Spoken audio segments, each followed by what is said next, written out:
ஓம் ஸ்ரீ தாரா நேயர்களுக்கு வணக்கம். இன்னைக்கு நம்ம என்ன பார்க்க போறோம்னா 9வது யோகினியை தான் பார்க்க போறோம். யோகினி 64 யோகினி வரிசையில் இன்னைக்கு பார்க்க போறது 9வது யோகினி. அவங்க பேரு ஸ்ரீ கலம்பா தேவி. கலம்பா தேவினா எப்படி இருப்பாங்கன்னா பன்றியின் மீது இருப்பாளாம் அவங்க.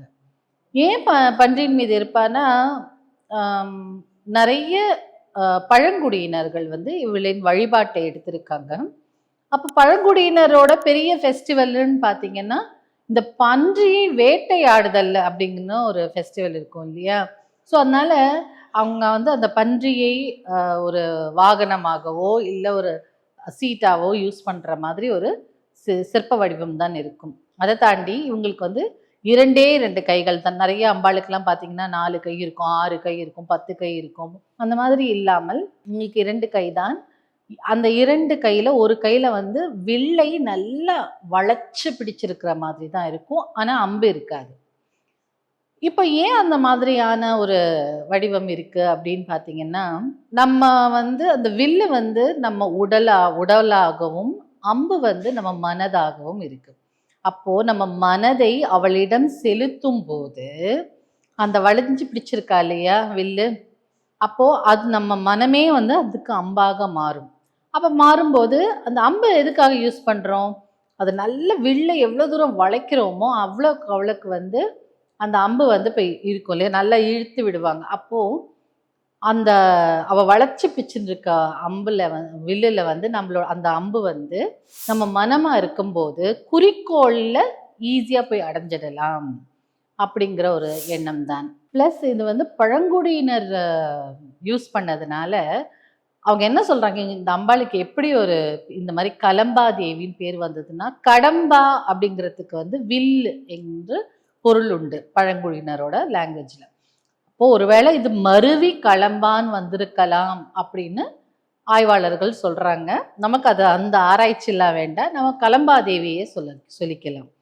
ஸோ வில்லும் இப்போ வெற்றி குறிச்சால என்ன சொல்லுவாங்க, வில்லும் அம்பும் எடுத்துட்டு போவாங்க. ஒரு வாருக்கு போறாங்கன்னா வில்லும் அம்பும் எடுத்துட்டு போறாங்க, அவங்களுக்கு கண்டிப்பா வெற்றி இருக்கும்னு சொல்லுவாங்க இல்லையா.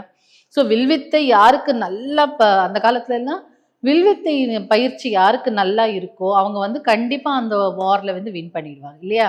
ஸோ அந்த மாதிரி இவங்க வில்ல வச்சிருக்கும் போது நம்ம மனதையே அம்பாக கொடுக்கும்போது நம்ம போகக்கூடிய கோல், நம்ம வாழ்வில் எனக்கு இப்படி ஆகணும், என் வாழ்க்கையில நான் இந்த மாதிரி ஒரு நிலையை அடையணும், இல்லை என்னோட தொழில்ல நான் இந்த மாதிரி ஒரு பொசிஷனுக்கு வரணும், இல்லை நான் இவ்வளோ எனக்கு இந்த என்னோட தலைமுறைக்கு நான் இவ்வளோ சேர்த்து வைக்கணும், நம்மளுக்கு ஒரு குறிக்கோள் இருக்கும் இல்லையா. அந்த மாதிரியான குறிக்கோள்களை அடைவதற்கு இந்த கலம்பாதேவி பெரும் துணையா இருப்பாளாம்.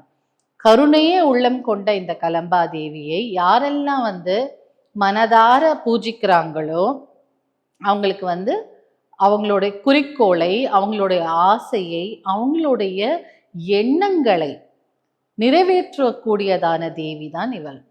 இவங்களுக்கு நம்ம நிறைய இந்த சைட்ல பாத்தீங்கன்னா மேனிஃபெஸ்டேஷன்ஸ், அஃபர்மேஷன்ஸ் எல்லாம் சொல்றோம்ல, அந்த மாதிரி மேனிஃபெஸ்டேஷன் நம்ம பண்றதுக்கு நம்மளுக்கு ஒரு ஆசை இருக்கு, அதெல்லாம் அடையிறதுக்கு இந்த தேவியை நம்ம வணங்கலாம்.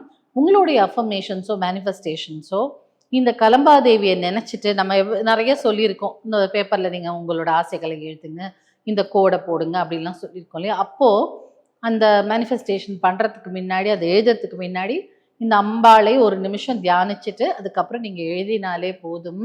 அந்த அம்பாள் நம்மளுடைய நம்ம மனமை கொடுக்குறோம் இல்லையா அந்த அம்பாளுக்கு.